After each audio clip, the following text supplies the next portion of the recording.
Natalie. I Let's just pretend you're here in the Pacific Northwest, shall I we? actually wish I was. I I know you do. do. I I know you do. do. And how about those Seahawks? Can we just How say that? how are you doing with the piped in crowd noise? I just literally, as long as they actually keep playing the way they've just been playing, I'm like, I'm really sad that you don't have a crowd there, but you guys are killing it right now. So clearly you're going with it. I love that you have such commitment to stay up in Nashville to watch the game. How late were you up with this last one that went down to the wire? Oh my word. And I was trying to keep my cool because I'm like, your kids are like watching you as much as you are watching the game. But I was like, don't you dare let Cam Newton win. We already did it with Tom Brady. Don't give it to Cam Newton. I adore you. Stuffed him. The last time you were actually out here was a Christmas tour with Danny Goki, and I remember because when you come to town, the amount of comped seats that you take up is like half the arena. It's just here comes Natalie's family. I know. Fun. There's so many of us, honestly, between kids and then kids, and then it's just so many, but it's wonderful.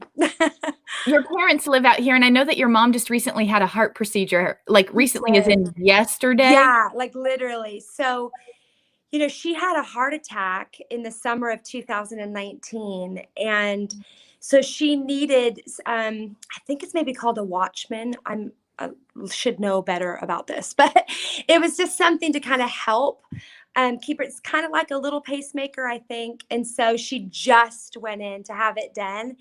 And the good news is that the doctor said it's like perfect. So it's working perfect. The procedure went perfect.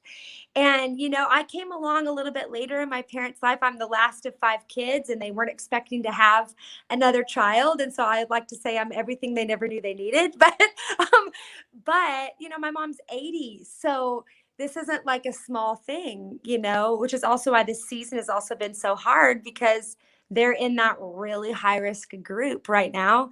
So they just feel isolated and sad. It's hard. It's so hard to be away from them. One of my favorite stories I've ever heard is actually a word that was spoken over your mom when she was newly pregnant with you, and she had not even told it. No one knew she was pregnant. I think it happened at church. Would you share that? So it's funny. It was at a church in Kent, which is where my family lived at the time. I wasn't here yet, so I didn't remember the house. But my mom, again, like I just said, they weren't planning on having any more kids, and she finds out she's pregnant with me, and she's overwhelmed and kind of freaking out and hadn't told anybody that she was pregnant. She taught third grade Sunday school at this church, and she showed up for church on that Sunday, and nobody even knew she was pregnant. And one of the moms of the kids that she taught Sunday school to literally walked up to my mom and said, I know you're overwhelmed, but that child that you're carrying will be a voice to the nations. She makes me cry every time I tell it. And there was something about that for my mom that just kind of, she was still freaked out, but it gave her a settling. But my favorite part about that story is that my parents never told me that until I was in my 20s and decided that I really felt like I was supposed to pursue music full time. And I just thank them all the time for their wisdom in that, because I never felt like I was living under a word. Like, you know what I mean? Like there was this word spoken over you, and then you feel like all of a sudden you're striving almost to try to make the word come to pass. And then you're like, am I doing it right? And I'm just so grateful that in their wisdom, they never shared that with me until they watched it start to play out. And then at that time, it was what I needed to give me the courage to actually pursue it. It's good. Gloria, she's the best. Oh, that was the name of the gal? No, that's her name. My mom, Gloria. Oh, Gloria your mom. Grant. Got it. In addition to, we could spend this whole time talking about your music, your awards, all of it. There is a passion inside of you that seeks after justice and uses this platform to put an end to human trafficking. And I love how you begin at the beginning. Take me back to the day where that was ignited in you. So, I mean, I'll be honest, right? You know this because you've been in radio for so long and you guys have so many concerts come in. You know, a concert's always got a sponsor, right? I mean, so there's going to be some organization and artists will have a cause. And my first record came out in 99 and it's 2004. And at this point, I've pretty much been on other people's tours. And I just kind of never felt attached to a cause. And I feel almost terrible saying that because it wasn't that, you know, so many of all of them were worthy. I just didn't have this personal like connection and I didn't want to do it just to do it. I wanted something that I felt passionate about. Anyway, I'm at home on a day off from Winter Jam tour in 2004 and I'm watching my favorite television show, which is Law and Order Special Victims Unit. And they started talking about something called human trafficking. And honestly, Sarah, I was watching this episode and I was almost a little bit annoyed because I always believed that Law and Order was ripped from the headlines, right? Each episode is based on an actual story. And they were showing these kids being sold out of the back of a van in New York City. And I was like, are you, this is not happening. Like kids are not being sold in New York. Like there's just no way. And I can't explain it except for by the end of the episode, they actually had something that came on that said, human trafficking is real and like a fact. And I was like, wait, what? And I literally Googled what is human trafficking. And that's really how it started for me in 2004. And about 3 months later, my husband and I, we didn't have kids yet. And we were like, hey, we're going to go somewhere and figure out how we can help with this. And literally went to India. And I had, through research, found an organization, a man that was just given his life to help in the one slum that he was working in India. And to try to explain to you what it was like to step off that airplane and to be taken straight to the red light district. And I'm literally going, wait, there are children for sale on the street. Like I'm walking by and someone is trying to sell a child to my husband. And I'll never forget this moment. We're in the middle of the street in the slum. And I look up and in a second story window, there is literally the bars of a cage. And I see a little girl that cannot be more than 6 years of age. And I have told this story probably no less than 1,000 times. And I can remember what I was smelling when I saw her. I can remember that because right now, as I talk about it, I get that sick feeling in my gut because she wasn't screaming for help. It was like she was resigned to her reality. And I remember asking the man we were with, why is that girl in a cage? And he said she must be new. They put the new girls in a cage to break their spirit. And even just saying it right now, it chokes me up because I remember thinking her spirit has been broken. And in that moment, Bernie and I didn't, my husband, we didn't know what we were supposed to do, what it looked like, how we walked it out. But we knew in that moment that God was just asking us to be obedient to whatever it was that he was stirring in us. So we came back to Nashville. I started an organization back then. I didn't know what I was doing at all. I literally was like, we're just going to talk about it and raise money for that guy in India. We're going to send it and, you know, we're going to help build things there. And you fast forward a couple of years and it was like, okay, now I'm learning this is in Nashville. 1 mile from my front door, a brothel was broke up with 12 girls under the age of 15. And then all of a sudden you're like, wait, this isn't just across the world. This is across the street. And, you know, this issue back in 2004, 2005, nobody had heard of human trafficking. And I even remember a couple of the churches that I wanted, I mean, I don't mean for this to sound like judgmental, but a couple of the churches came to me before a concert and said, hey, we're happy you're here. We just don't want you talking about the kids in cages thing. Like, that's going to be uncomfortable for us. And I can't explain it to you, but right now there's one church in particular I'll never forget. And if I ever saw him again, I would actually thank him, because that did something in me. That then turned my heartbreak into what I call righteous rage. like a righteous, like, well, wait a second. What do you mean? We're the people who are supposed to be talking about this. This is our job to talk about this.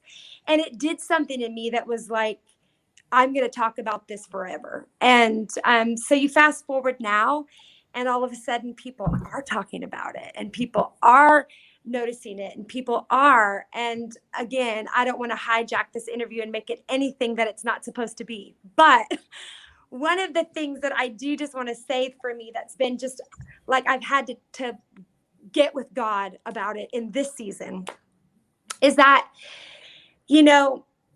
all issues are important to God. That's the thing. The issues are people, not issues. Sorry, I said that wrong. All people are important to God. But we can't all stand for every issue, right? We can't. We can in theory, and we can say that's wrong and that's wrong and that's wrong. But I'm going to use my platform for something that God gives me a passion for.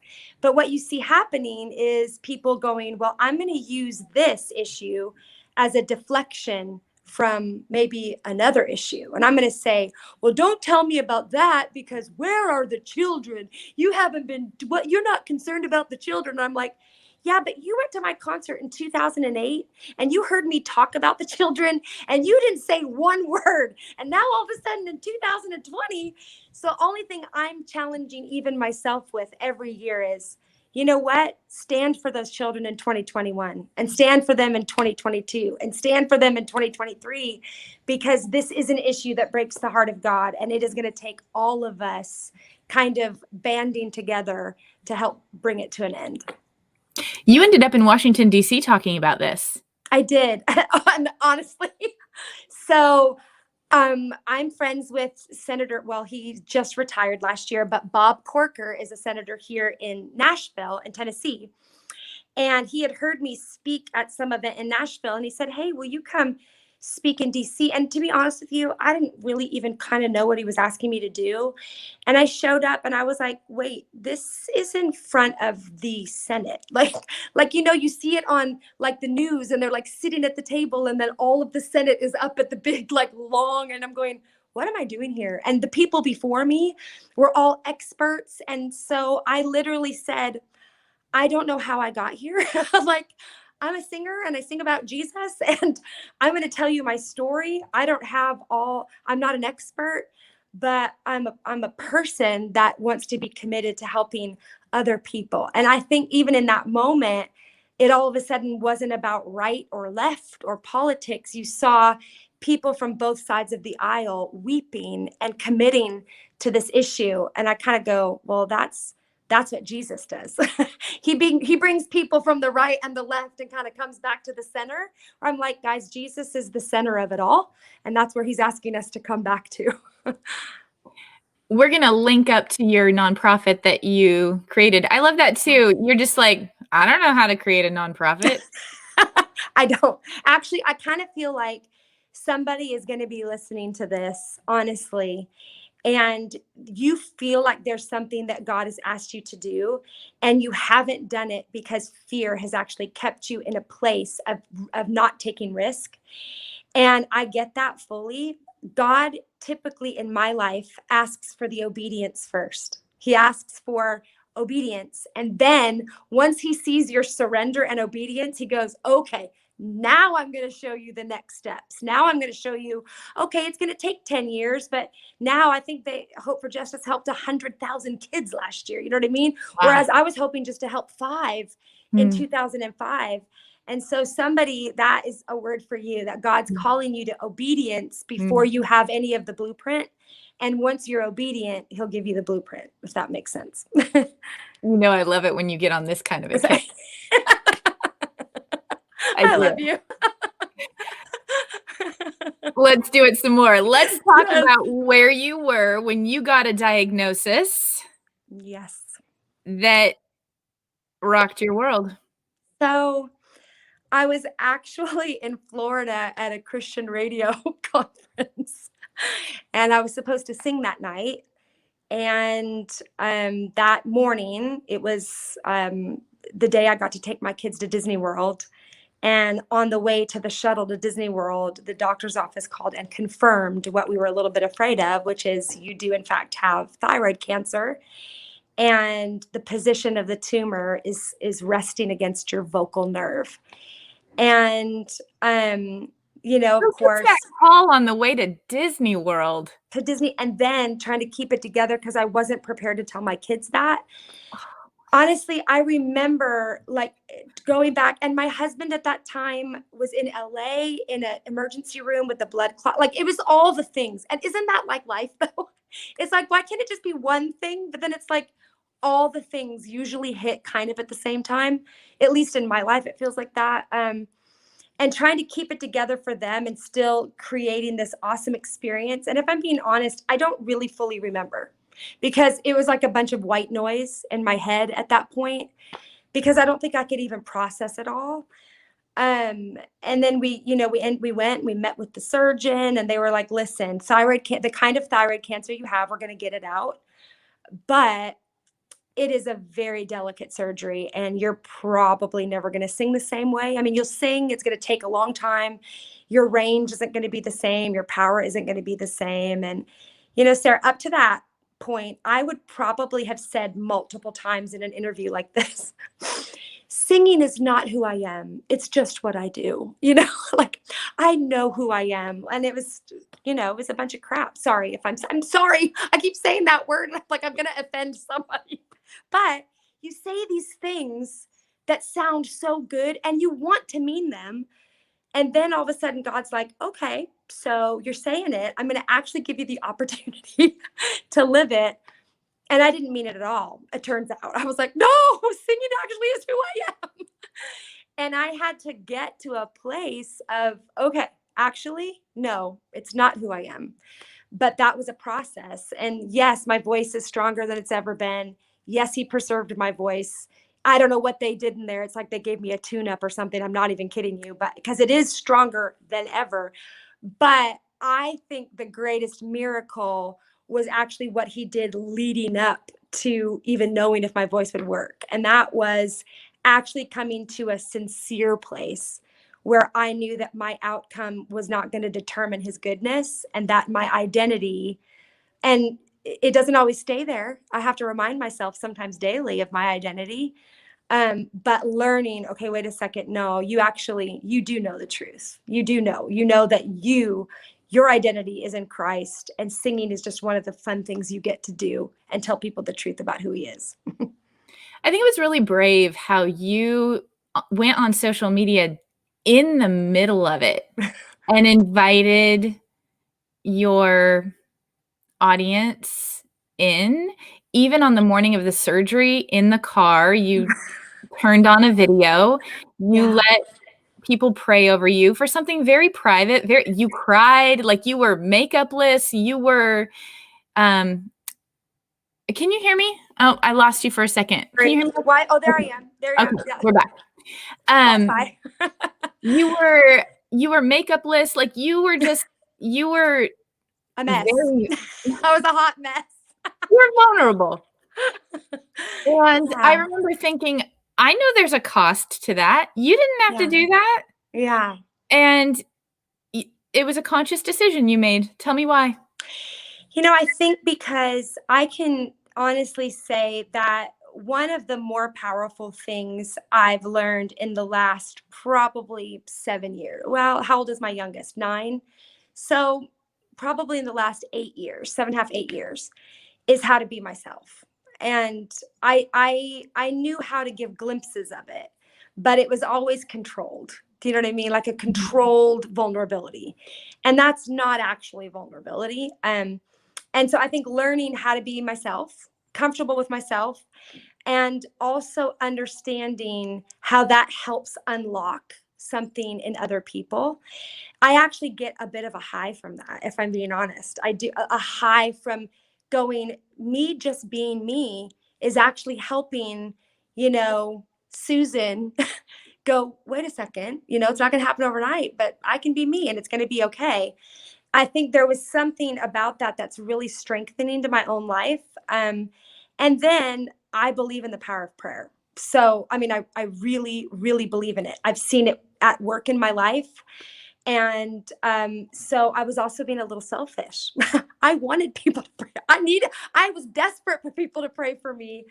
And I was so overwhelmed at how much people did, but yeah. So I think now, for better or worse, I'm as you can see, I'm pretty real. The older I get, I I hear think this that's is what happens. I mean, I guess this is why our grandmothers just say stuff, You're right? right. So It's the beauty of age. It's one of the beautiful things of growing older is this kind of, like I've said, my 40s are my favorite so far, because in your 30s you still cared. You cared less than your 20s, but 40s you don't.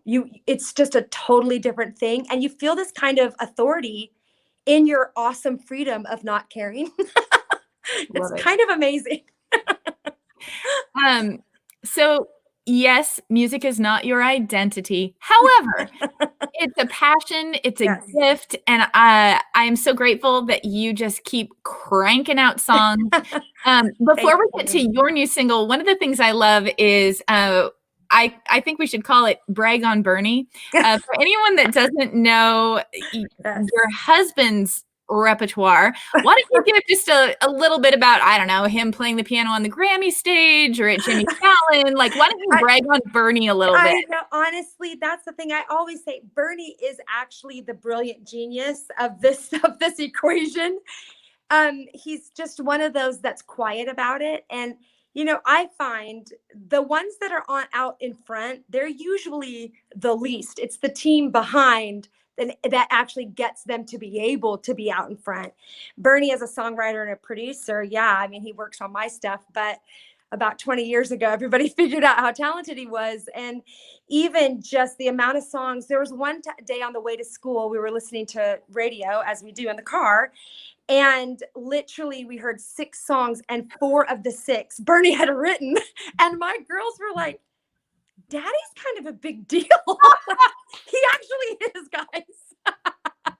And then he just finished the new Josh Groban record, and just all the incredible, and he got to work with Sarah Bareilles, if you know who that is, but he loves her so much, and Kirk Franklin, and just it's kind of amazing what he gets to do. But my favorite thing is when he just honestly plays the piano and writes those orchestra arrangements, and that's when Bernie is at the best of Bernie.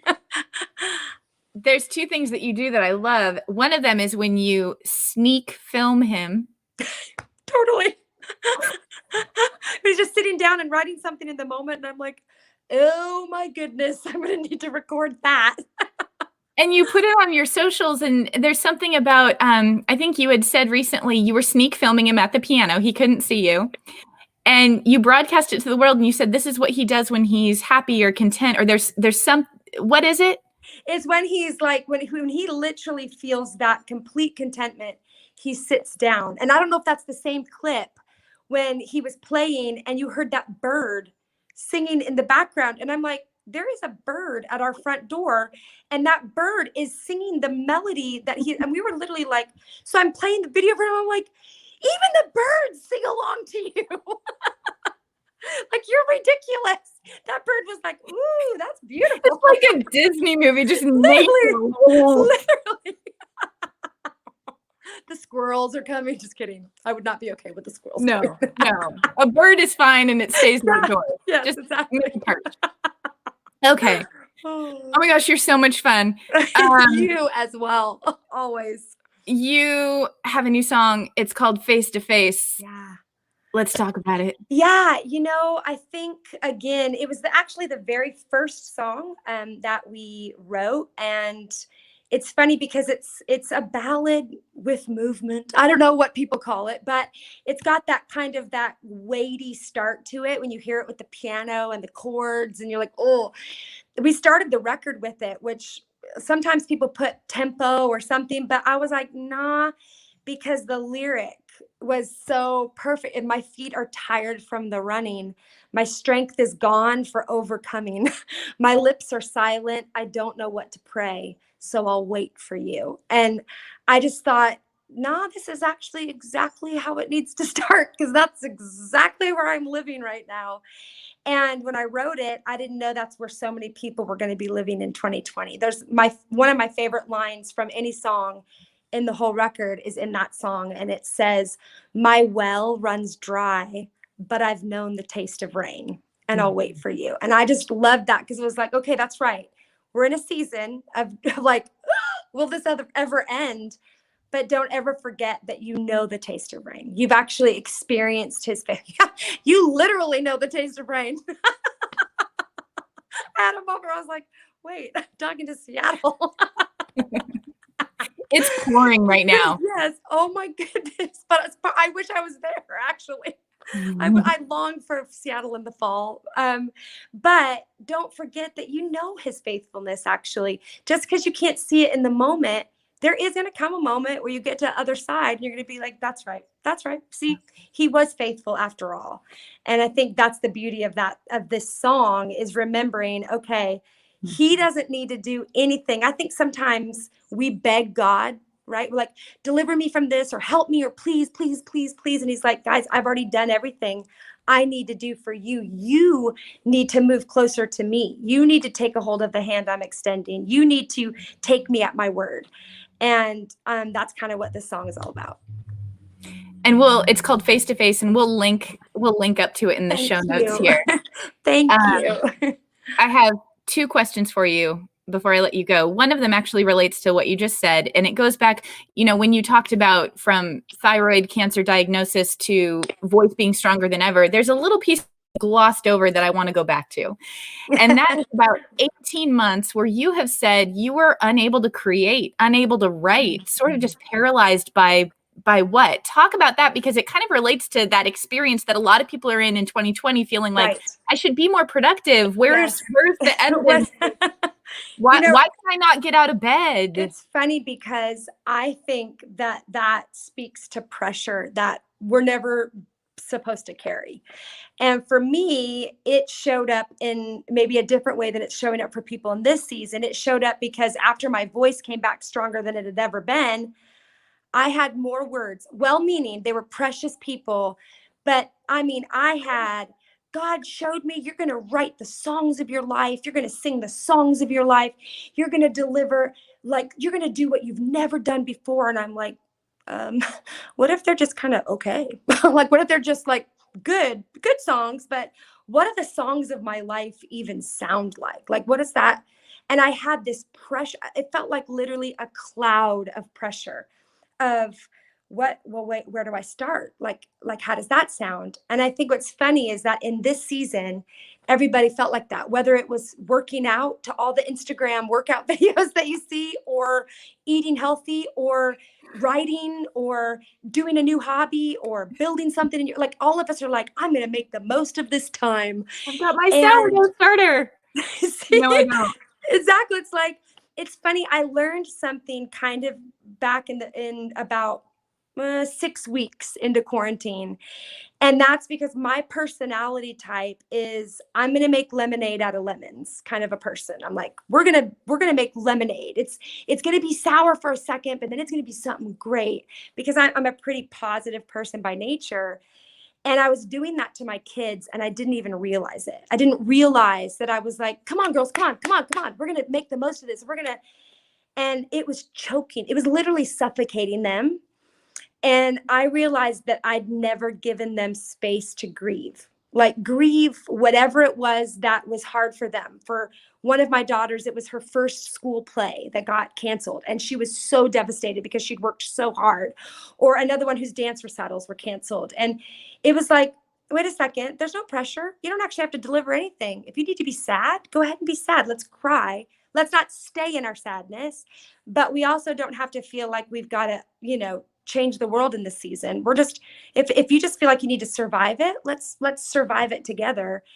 And I kind of feel like that's, even for me, what unlocked my creativity was kind of coming back to, okay, this pressure of trying to deliver something that is a pressure I don't even need to carry. Instead, I'm just going to get still for a minute and I'm going to be quiet for a minute, which is actually, as you can see, very hard for me to be quiet. Just ask Bernie. But if it's like, just actually close your mouth, like literally just be quiet. And don't feel guilty when you need to watch a few shows from Hulu or whatever it is that's your streaming of choice. Like take the pressure off of yourself. And I have found that taking the pressure off is actually what enabled me to move forward. My final question, and this is one that's I've just recently, you might only be my second or third person I've asked this of, but it's my new favorite question to ask musicians. And it's, why do we sing? Oh, woo!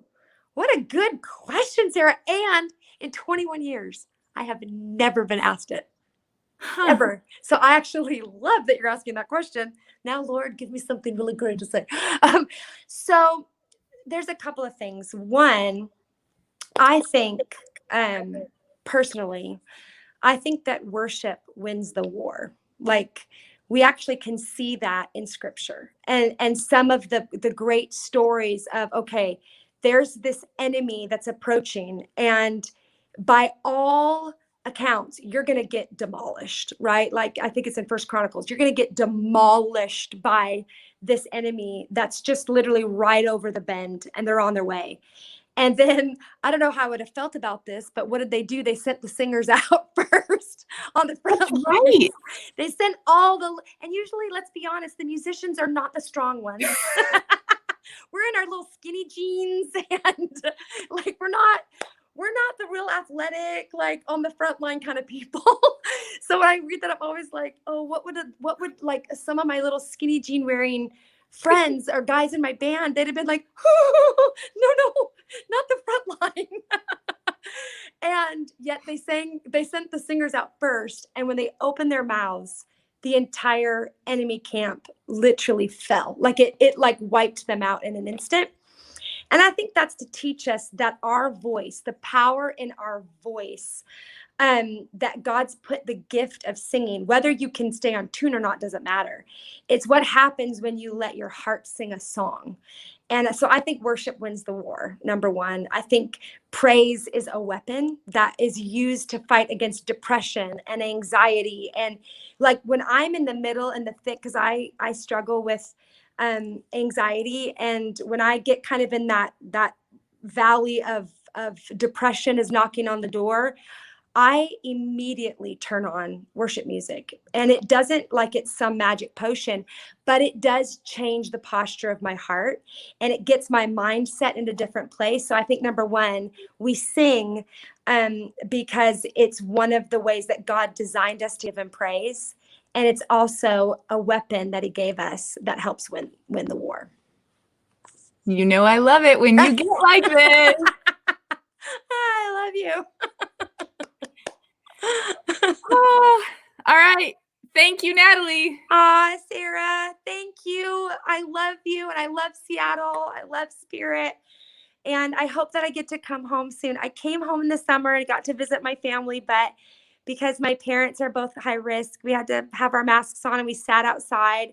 So right now we're trying to figure out if we get to come for Christmas because it's a little harder to social distance outside in the winter. So we're just like, Lord, just make a way for us just to hang out. I see my parents and be in our favorite city. Space heaters in Patagonia. That's right. Actually, heaters. I'm all about it. Amazon, coming my way. Always good to see you. Good to see you too. Take care, Sarah. Bye.